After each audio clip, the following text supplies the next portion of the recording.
2, 3, 4, 5, 6, 7, 8.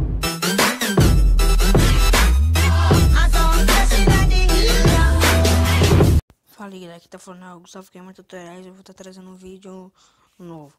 Tipo, como passar aplicativo, jogo, tudo para o cartão SD. Tipo, o armazenamento dele. Cadê? Aqui, ó, é de 2 GB. Espaço disponível 271 MB. Ó, meu cartão é de 4 GB. Agora eu vou ensinar. Você vai na Play Store e abaixa esse aplicativo aqui, ó. CM Browser, que é esse aqui, ó. Daí depois ele baixa essa imagem, acho que não precisa não. É feito download, você vem aqui, ó. Ele vai estar marcado nessa caixinha. E você marca nessa e coloca confirmar.